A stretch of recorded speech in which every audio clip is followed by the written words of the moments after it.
하늘에서 우박이 내리고 우박과 함께 불도 내렸습니다.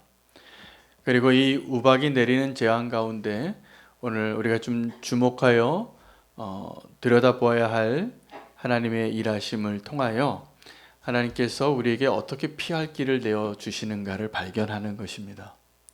사실은 하나님께서 우리를 몰아가실 때, 특별히 우리가 하나님의 뜻을 떠나서 완고한 마음으로 거역하고 하나님께 순종하지 아니하고 여전히 악의 길을 멈추지 않고 그 길로 갈 때 하나님의 방법은 다른 게 없습니다. 그 길을 막으십니다. 막으시고 우리를 돌이키고 구원의 길로, 생명의 길로 우리를 인도하시는 게 하나님이 행하시는 일입니다. 오늘 정확하게 이 바로를 향한, 이 애굽을 향한 하나님의 심판도 하나님의 전체적인 큰 그림에서 봤을 때는 하나님의 구원 역사의 일부분입니다. 그리고 이 우박의 이 하나님의 재앙이 이루어질 때 놀랍게도 그 우박을 피할 수 있는 기회가 있는데 어떤 사람들은 그 우박을 피하여 피해를 받지 아니하고 생명을 보존할 수 있는 그 기회를 놓쳐버리고 그 가축과 밭의 모든 소산들을 잃어버리게 되는데 하나님의 말을 믿지 않은 것입니다. 지금 벌써 7번째 재앙이 내려지고 있는데 이 모세를 통하여 하나님이 말한 대로 그 모든 것이 이루어지고 있는 과정 가운데 있습니다. 이 정도 되면 하나님이 지금 모세가 말한 대로 그 일을 행할 것을 알 텐데 그 사람들이 하나님의 말씀대로 피하지 아니하여서 하나님의 재앙을 그대로 받게 되어지는 것을 발견하게 됩니다. 광야에서 이스라엘 백성들이 그 불뱀에게 물렸을 때에도 노뱀을 바라보면서 살 수 있는데 안 바라봅니다. 마지막 하나님의 그 심판의 날에, 인류의 마지막 날에도 그 사람들이 회개하지 않을 것을 하나님은 아셨습니다. 왜 그럴까? 어떻게 보면 오늘 이 하나님의 심판이 내리는 10가지 심판의 재앙의 모든 사건들은 바로를 통하여 이 세상을 향한 하나님의 메시지가 전파되기를 원하시는 하나님의 목적 가운데 이루어지고 있는 일이고, 또 오늘 저와 여러분을 향하여 하나님이 마지막 때의 그 심판의 역사들이 이루어질 때 우리는 과연 어떻게 그 하나님의 심판을 피할 수 있는가를 오늘 본문을 통해서 발견할 수 되어지기를 원합니다. 어리석은 자는, 또 하나님을 경외하지 아니하는 자는, 하나님의 말씀을 믿지 아니하는 자는 하나님이 경고하고 피하라고 말하여도 피하지 못합니다. 그 하나님이 약속하신 재앙을 그대로 받게 될 것입니다. 이게 어리석음이죠. 여러분, 비가 내리는 날에는 우산을 써야 합니다. 비옷을 입거나, 사실 비 정도는 그냥 좀 맞아도 괜찮은데 저는 비 맞는 게 싫습니다. 그래서 우산을 꼭 챙겨 들고 나갑니다. 우리나라 사람들이 우산을 너무나 철저하게 쓰니까 다른 나라 사람들이 그런 이야기를 하신다는 이야기를 들었어요. 그 우산을 그렇게 목숨같이 들고 다닌다고. 비가 오면 좀 비를 맞을 수도 있는데 우리는 비 맞는 것을 오늘 이 우박이 내리는 사람들의 하나님의 재앙을 피하듯이 우리가 우산 쓰고 다닐 때가 많습니다. 저도 그렇습니다. 저 비 오면 꼭 우산 들고 나갑니다. 우산 없으면 안 나가고 싶습니다. 어쩔 수 없을 때는 나가겠지만 비가 오면 우산을 써야 하는 것이죠. 여러분, 지금도 우리가 공공 건물 가운데는 지하차도나 고속도로 가운데 정말 비상시에 사용하려고 비상 통로나 대피소로 계획하고 이중 목적으로 건설한 건물들이 있습니다. 우리가 일상생활할 땐 잘 모르지만 정말 전쟁이 일어나면 그것이 우리가 비상으로 머물고 다니고 우리의 활동을 할 수 있는 그런 목적으로 지어진 건물이 있는 것입니다. 오늘 본문을 통해서 하나님이 7번째 재앙 가운데 왜 그들은 피할 수 있는 기회를 피하지 않았을까를 통하여 하나님이 하나님의 백성들에게 그 언약의 땅으로 인도하여 그 땅을 배분하실 때에 꼭 그 레위 지파를 통하여 모든 지파의 사람들이 하루거리로 달려가서 피할 수 있는 장소를 마련하게 하셨는데 도피성이라는 것이 있습니다. 24개가 있었습니다. 그 도피성은 이스라엘 백성들이 하나님의 백성으로 살아갈 때에도 하나님의 인도하심과 하나님의 간섭보다도 더 급하게 강력하게 복수의 칼날이 날아올 것을 아시고 무고한 죄로 살해를 하거나 어떤 죄를 또 어떠한 사람의 살해의 목적으로 달려드는 사람을 피하여 숨겨둘 수 있는 도피성을 만들어 놨습니다. 이게 무엇을 의미하는 것일까요? 여러분, 우리의 삶에는 정말로 도피성이 필요합니다. 원수의 칼날로부터 내 목숨을 보존할 수 있는. 근데 이 도피성도 영원히 우리를 지켜내지는 못합니다. 하나님께서 우리에게 정말 피난처 되시는 그 도피성을 마련해 주셨는데 그게 예수 그리스도이십니다.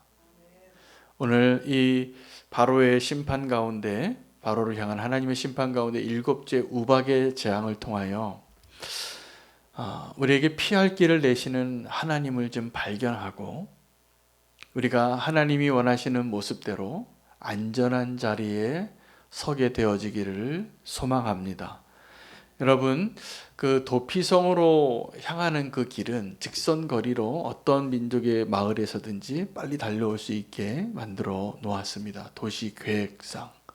그래서 이 요단강 동편과 서편으로 아주 고르게 도피성이 각각 그 모든 지파가 피할 수 있도록, 그리고 그 성전의 그 제사장에게 피하며 보호해 주는 겁니다. 마치 반정부 독재 타도를 외치고 막 구테타를 일으켰을 때 그 시민들이 정말 공권력이 들어오지 못하는 그 마지막 보루와 같은 곳으로 종교 장소를 택했었어요. 정말 그때 함부로 들어가지 못했습니다. 도피성의 역할을 한 것이죠. 교회가, 성당이. 그리고 그 이전에 우리나라의 민족의 역사 속에서는 절도 그런 역할을 했었을 겁니다. 도피성이 되는 것이죠. 여러분, 교회의 또 하나의 역할 가운데 하나가 도피성이 되는 것입니다. 그 도피성에는 어떠한 사연이 있을지라도 교회에 몸을 피하러, 비를 피하러, 그 우박을 피하러 오는 사람이 있으면 문을 열어줘야 됩니까? 안 됩니까? 열어줘야 됩니다. 잠시 그 사연을 옳고 그름을 떠나서 품어줄 수 있는 자가 되어야 합니다. 우리에게 정말 기도 제목이 있다면 교회가 이 사회에 도피성이 될 수 있는 의미로 그러한 역할을 할 수 있는 그런 상징적인 곳으로 우리가 서 있을 수 있어야 합니다. 여러분, 도피성으로 가는 첫 번째 길이 어떠한 것이냐 하면 하나님의 경고의 메시지가 들리는가에 달려 있습니다. 얼마 전에 한 이틀 전이었던 것 같습니다. 밤에 제가 깼습니다. 핸드폰 알람이 아주 요란하게 울리더라고요. 제가 알람 설정한 시간도 아닌데 강화도인가 어디에서 지진이 났대요. 한 1시쯤 넘어서. 그 나라에서 사실은 멀리 있는 사람들에게까지 그 지진이 일어나서 영향이 끼칠 만한 사람들에게 다 재난 문자를 보낸 것 같습니다. 알람과 함께.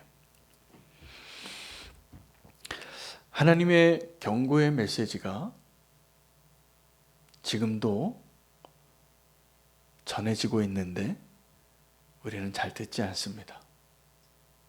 그 하나님의 경고의 메시지를 마치 양치기 소년의 외침처럼 또 강도가 나타났다, 늑대가 나타났다, 가봤더니 아닌 거죠. 하나님 뭐라고 말씀하시냐면 깨어 있으라고. 지금 회개하지 않으면 하나님 심판하시겠다고. 이런 말씀들을 여러 통로로, 말씀으로, 성령으로, 또 어떤 사람의 메시지로 전해주셨어요. 근데 하나님의 은혜로 우리가 그 때를 다 지난 것 같습니다. 그러다 보니까 지금 우리의 마음에는 어떤 마음이 드느냐 하면 하나님이 경고하시는데 위기감이 안 드는 겁니다. 여러분, 지금 하나님께서 저와 여러분에게 지금 마지막 때라고, 그래서 보따리 싸서 빨리 피난하라고 그렇게 말할 때 피하실 수 있습니까? 정말? 우리 정말 그럴 수 있습니까? 그런데요, 이런 일이 언제 있었냐면 노아의 때에 있었습니다. 노아의 때에 노아가 산 위에다가 방주를 짓는데 하나님이 약정한 시간에 물로 심판하실 거라고 했다고. 근데 사람들이 다 문이 열려 있을 동안에 들어가지 않습니다. 그 방주에는 8명만 들어가요. 왜요? 그 피난처잖아요. 하나님의 심판에 임할 때 유일하게 살 수 있는 그 방주. 그 방주가요, 마련돼 있어도 안 들어갑니다. 바로처럼. 그때 분명히 모세를 통하여서 하늘에서 우박이 내릴 거라고요. 다 쓸어버릴 거라고. 하늘에서 불이 내릴 거라고. 분명히 말했지만 들리지 않는 겁니다.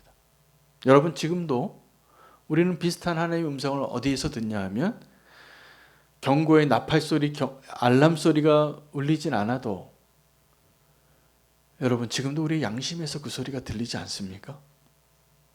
전 가끔 듣습니다. 내 이러면 안 되지. 내가 이 길로 가면 안 되지. 이거 넓은 길이고 이거 성공하는 길이고 이렇게 잘 될 것 같은데 내가 이 길로 갈 수는 없지.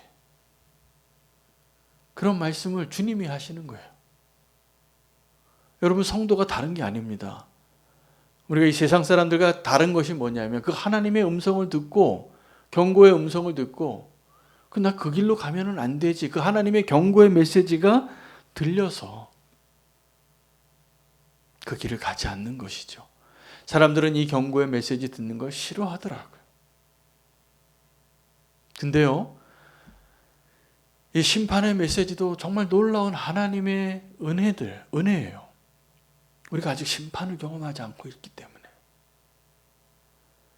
제가 오늘도 사실은 이 도피성으로 향하는 길 4단계를 설명하려고 그래요. 첫 번째 단계가 우리는 과연 들을 수 있는가? 우리는 정말 하나님의 계획을 이해하고 있는가? 우리는 정말 하나님께 돌이킬 수 있는가? 우리는 하나님이 말씀하신 대로 변화될 수 있는가? 이게 다 우리 구원과 연관이 되어 있으면서 동시에 우리가 도피성으로 갈 수 있는가에 대한 가능성을 체크하는 질문이에요. 이 첫 번째 질문에서부터 우리는 먼저 듣지 못하는 사람이 많습니다. 과연 들을 수 있습니까? 우리 양심 가운데 주님이 말씀해 주실 때 가다 멈추실 수 있습니까? 내가 손해보더라도 그 음성 꼭 들으시기를 바랍니다. 두 번째는 하나님의 의도와 계획을 정말 이해하고 있는가예요. 저는 오늘 말씀을 보니까 이 바로에게 향한 이 심판의 메시지, 이게 바로 우리를 향한 하나님의 경고더라고요. 너희 마음이 이렇게 강박하게 살다가 끝까지 하나님의 말씀에 불순종하고 멸망당하는 길로 간다. 바로의 모습이 내 모습으로 별로 차이가 나지 않습니다. 잠깐만 피하고 나 잘못했다고. 그리고 또 예전에 살던 모습대로 또 반복하는 그 삶을 반복하고 있기 때문이죠. 여러분, 하나님의 그 피난처로 가는 두 번째 계단은 하나님의 뜻을 이해하는 겁니다. 우리는 하나님의 뜻을 이렇게 이해하려고 합니다. 내가 이해하면 순종하겠다고. 근데 거꾸로 되어야 됩니다. 순종하면 이해하게 됩니다. 하나님이 어떠한 일을 우리에게 요구하실 때 우리는 하나님께 이렇게 얘기해요. 하나님, 나 좀 믿게 해보세요. 날 좀 변화시켜 보세요. 날 좀 한번 설득시켜 보세요. 내게 그 증거를 보여주세요. 그럼 내가 믿을게요. 손에 못자국 난 것 좀 보여주시면 내가 믿을게요. 당신이 정말 부활하셨다는 걸. 그렇게 하시긴 하셨는데 주님께서 도마에게 뭐라고 얘기하셨냐면, 너는 본거로 믿느냐? 보지 않고 믿는 자가 정말 복이 있도다. 본거로 믿느냐를 다시 설명해 드리면, 네가 이해해서 믿느냐? 이해하며 순종하겠느냐? 그런데 아니라는 거죠. 먼저 순종하면 이해하게 될 거야 라고 말씀해 주시는 거예요. 여러분, 하나님이 우리에게 마련해 놓으신 그 피난처로 들어가는 두 번째 계단은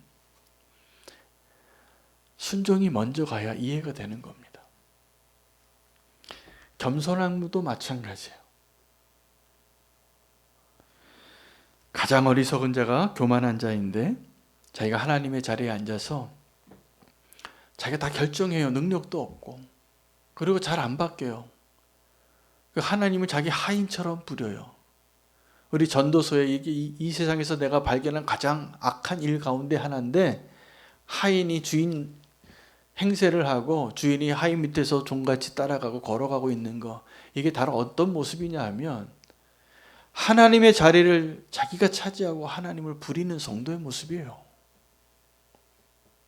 내가 막 결정하고 하나님 이거 허락해 달라고, 문 열어 달라고, 기적을 베풀어 달라고. 그러니 하나님이 얼마나 피곤하시겠어요. 하나님 우리 주인 되시고 주님이 말씀하시는 대로 우리가 따라가고 순종하면 다 복받을 수 있는 형통한 길을 갈 텐데, 거역하면서 하나님이 내 말 들어달라고. 그럴 때가 너무 많습니다. 첫 번째 단계는 우리 도피성으로 가는 첫 번째 길은 들을 수 있는가예요. 두 번째 길은 우리는 정말 이해하고 있는가. 그 이해가, 내가 이해가 나의 조건이 되면 절대로 하나님이 말씀하신 대로 순종하고 따라가기 어렵습니다. 하나님 말씀하시면 그냥 한번 믿음으로 순종해 보십시오. 그럼 우리 나중에 다 이렇게 고백할 거예요. 아, 하나님이 그렇게 협력하여 선을 이루시는구나. 저는 제 인생만 봐도 그렇게 고백이 되겠더라고요. 제가 요즘 좀 사역자들을 하나님이 보내주셔서 만나는 분들이 꽤 있어요. 우리가 다 믿음으로 주님께 부름 받아서 사명자의 길을 가는데 앞이 안 보여요. 문이 닫혀 있어서. 그럼 어떻게 가야 되는가? 함께 만나서 상의하고 싶어서 찾아오는 후배들이 좀 있어요. 근데 제가 이렇게 보니까 본인은 안 보이는데 정말 제가 보이는 게 있더라고요. 본인은 지금 앞이 막혀서 깜깜하다고 지금 답답해서 안절부절해서 찾아오셨는데, 제가 보니까 하나님이 정확하게 인도하고 계세요. 자기는 안 보여요. 그럼 내가 이렇게 이걸 준비했는데 왜 이쪽으로 인도하시냐는 거예요. 그런데요, 하나님은 절대로 손해보지 않으십니다. 내가 여기서 이렇게 준비해 놓은 것을 하나님이 여기서 분명히 쓰시려고 하시는 거예요. 제가 지금 목회하는 것만 봐도 그게 분명히 드러나요. 저는 제가 하나님께 헌신하고 서원했을 때 목회하고 싶은 생각은 1도 없었습니다.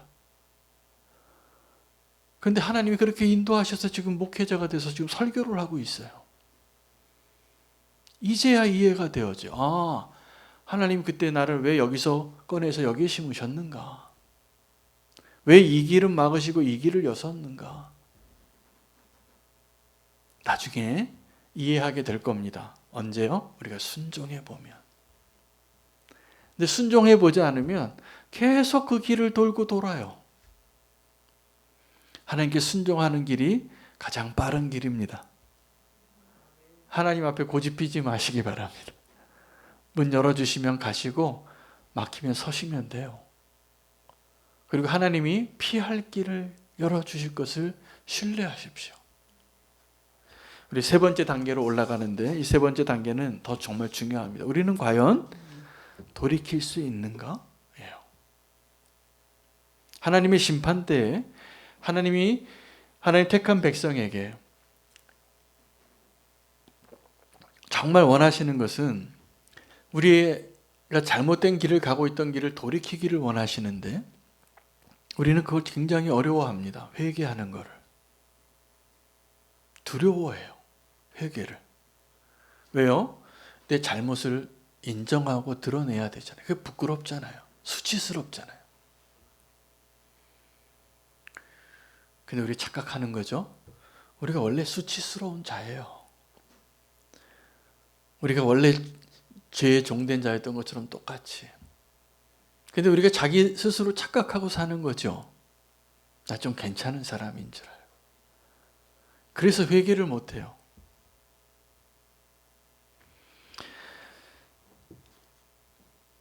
그리고 어둠을 택하는 겁니다.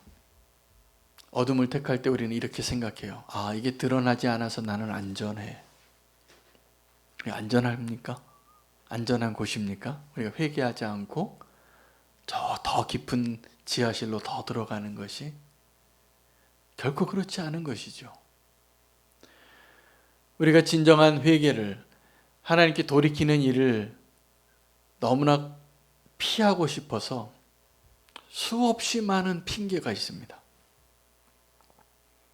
지금도 우리가 정직하게 하나님 앞에 돌이킬 수만 있으면 하나님의 그 심판을 또 원수의 화살을 얼마든지 막을 수 있는데 가짜 회개하는 거예요. 그래서 자꾸 핑계를 대요. 하나님의 동산에서 아담이 하와에게 이 여자 때문에 내가 지금 사과 먹었다고. 그 여인은 이 뱀 때문에 내가 그 선악과를 따먹었다고. 맞는 이야기이지만 자기의 책임을 하나도 인정하고 싶지 않은 겁니다.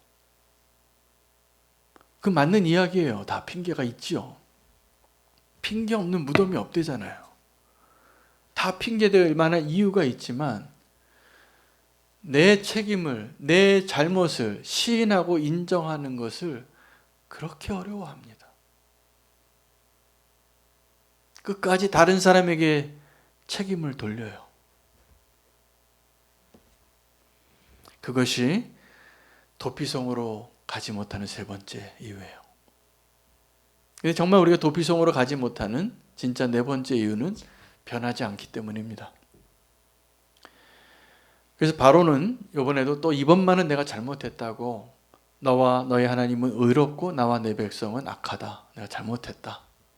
그런데 또 어떤 영화가 끝날 때 그 다음 속편 만들려고 이렇게 뭔가 한 장면 남겨놓고 끝나는 크레딧처럼 오늘 이 본문에도 그 마지막 한 장면이 소개되어져요. 삼과 보리가 다 우박에 다 없어졌는데 아직 남아있는 새싹에 그 우박에 맞고도 살아남아있는 그 곡식이 아직 남아있는 거예요. 그래서 안 변합니다. 그래서 안 돌이킵니다. 숨 쉴만 하니까. 그 재앙만 지나고 숨 쉴만 하면 내가 이것을 다 잃어버려야지 끝나는데 어떤 도박에 중독된 사람이 숨겨놓은 판돈이 아직 있는 거예요. 그 도박장을 떠나겠습니까?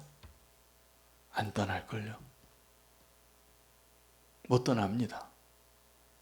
그 유혹에. 바로는 피하지 못합니다. 도피성으로 가지 못합니다. 이 네 가지 도피성으로 향하는 길을 찾지 못했기 때문에 여러분, 저와 여러분이 하나님이 심판하실 거라는 이야기를 들을 수 있는지, 심판이 올 거라는, 하나님이 심판하신다는 그 경고가 들리는지, 그 하나님의 마음을 이해하고 있는지, 순종해 봤는지. 순종해 보지 않은 사람은 절대로 이해하지 못해요. 그냥 먼 이야기예요. 나랑 상관없는. 과연 우리는 돌이킬 수 있는지, 과연 우리는 변화될 수 있는지. 여러분, 회개가 사실은 그냥 내가 눈물 흘리고 잘못했다고 시인하는 것으로 끝나는 것이 아니라 회개에 합당한 열매를 맺어야 되잖아요. 그럼 회개에 합당한 열매로 하나님께 올려드리는 것은 변화된 내 모습이 증거여야 해요. 바리새인들은, 그 종교의 삶을 사는 사람들은 회개에 능통한 사람이에요. 제가 봤을 때. 아마 기도할 때마다 회개했을 것 같아요. 그러나 삶은 안 바뀌는 거예요. 그 일을 계속 떠나지 못하고 있어요. 변화되지 않아요. 피할 수 있을까요? 하나님의 저주를? 여러분, 하나님의 저주가 얼마나 무서운가 하면 아합 왕이 죽을 때 자기가 변장해서 그 싸움터에 나가는데 어떤 병사가 무심코 활을 쐈어요. 겨냥하고 쏜 것도 아니에요. 무심코 쏜 화살이 하늘을 날라서 그 아합 왕이 변장하고 갑옷을 입은 솔깃 사이로 심장을 뚫습니다. 하나님 피할 수 있습니까? 우리가? 오늘 우리에게 피할 길을 내시는 하나님, 지금도 내시고 계시다니까요. 그런데 우리가 그 하나님이 피할 길을 내어주시는 그 길을 가지 않고 있는 거예요. 그 도피성으로 가지 않아요. 도피성은 분명히 우리가 하루라도 달려가면 갈 수 있는 곳에 있는데 도피성에 들어가지 않아서 하나님의 재앙을 피하지 못할 겁니다. 이 네 가지 길을 찾지 않으신다면. 들을 수 있는지, 순종할 수 있는지, 돌이킬 수 있는지, 정말 우리가 변화될 수 있는지. 여러분, 이게 나랑 상관없는 질문이라고 생각하시면 안 됩니다. 이 질문이 정말 하나님이 우리에게 예비해 주신 도피성으로 가는 그 길이에요.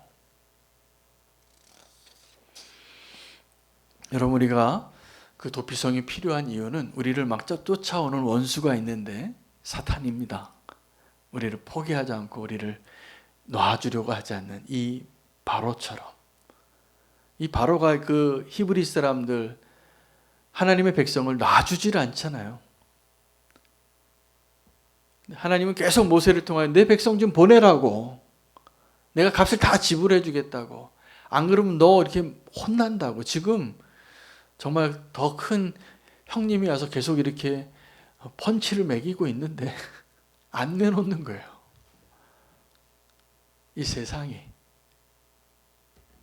바로가. 여러분, 사탄은 아주 지독한 사채업자 같습니다. 원금 200만 원 빌렸는데 이자가 2천만 원이 되는 그런 사채업자들. 그거 쓰면 큰일 나요. 아무리 급해도. 그들이 그 담보로 목숨을 다 요구할 겁니다. 겁을 주고 윽박 지르고 그거 내놓으라 하고.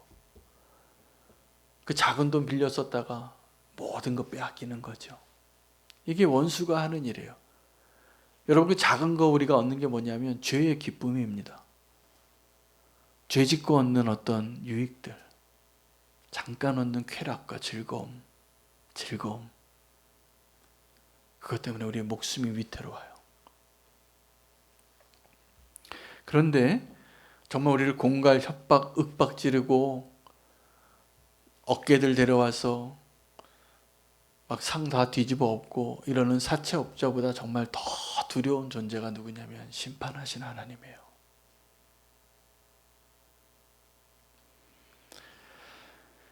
여러분, 심판하신 하나님을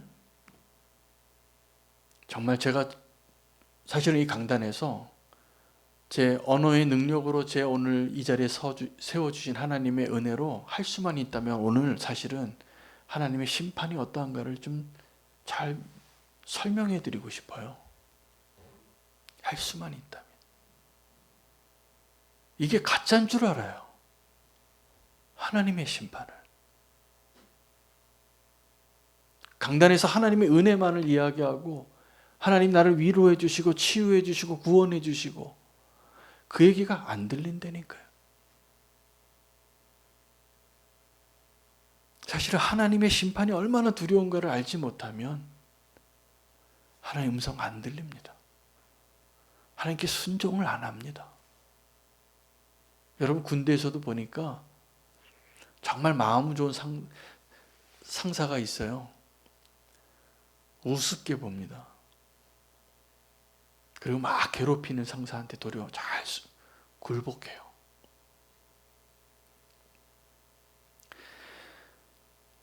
오늘 하나님의 심판을 믿으시기 바랍니다. 그래 정말 하나님의 은혜를 붙잡습니다. 그래 하나님의 음성이 들립니다. 그래 순종합니다. 그래 돌이키고 내 삶을 바꾸실 거예요. 하나님의 진노보다 더 두려운 것이 어디 있습니까? 지금도 그 하나님의 진노에 대한 메시지를 우리가 전할 수 있고 들을 수 있고 그 이야기를 하고도 지금 예배의 자리에 설 수 있다는 것이 하나님의 은혜예요. 정말 하나님 우리를 심판하시고 멸하시고 그 진노하심대로 우리를 대하신다면 오늘 우리가 여기서 호흡할 수 있는 자가 있겠습니까? 살아낼 자가 있겠습니까? 아니요. 다 죽었어요. 우리를 구원하시려고 심판이 있을 거라고 분명히 말씀하시는 거죠. 우리는 사실은 하나님을 피해서 살 수 없습니다. 오늘 이 예배의 자리가 저와 여러분의 도피성입니다. 할렐루야. 그래서 가장 안전한 것, 지금 이 순간에 이 세상에서 가장 안전한 방공호에 들어와 있는 거예요. 저희가 이 예배 자리에 있다는 것 자체가 하나님께로 나와 있으니까. 근데 그 은혜를 누리려면 이 사실을 알아야 해요. 이 자리가 가장 위험한 자리라는 걸. 이 예배의 자리가 사실은 가장 위험한 자리입니다. 거룩하신 하나님 앞에 우리가 섰는데 살 수 있습니까 우리가? 이 거룩하신 하나님 앞에. 아니요. 아무도 나의 모습으로 살 수 없는 그 자리예요. 지금 그 자리에 우리가 예배하고 있는 겁니다. 이 예배의 자리는 가장 안전한 자리이면서 동시에 가장 위험한 자리예요. 그러니 우리가 예배에 실패하면 되겠습니까? 예배할 때 막 딴짓하고 딴 생각하고 하나님 앞에서 나의 최선을 드리지도 못하고 내 마음으로 여전히 악독과 시기와 음란과 질투와 이런 걸로 가득 찬 모습으로 그 마음으로 어떻게 하나님을 만나시려고요?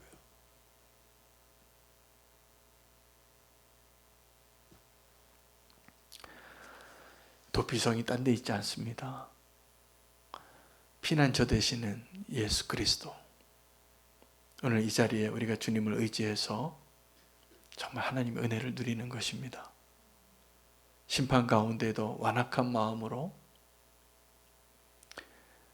그 하나님의 심판 앞에 계속 두들겨 맞고 있는 이 바로의 모습을 닮아가지 않으시기를 축복합니다.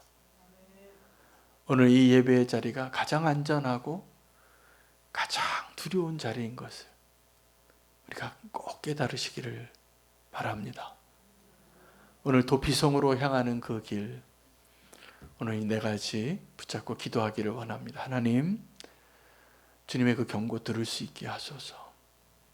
하나님 말씀대로 순종하며 나아가게 하소서. 하나님, 내 가던 길을 돌이키게 해 주시옵소서. 그리고 회개에 합당한 열매를 맺고 주님이 마련하신 그 도피성에 거하는 자가 되게 하소서. 오늘 이 기도 제목을 가지고 정말 간절한 마음으로 기도하기를 원합니다. 우리가 안전 불감증에 빠져서 익숙한 예배로 예배할 수 없습니다. 늘 두렵고 떨리는 마음으로 지금 사느냐 죽느냐의 질문을 가지고 하나님 앞에 설 수 있는 저와 여러분 되시기를 바랍니다. 주의 이름 부르고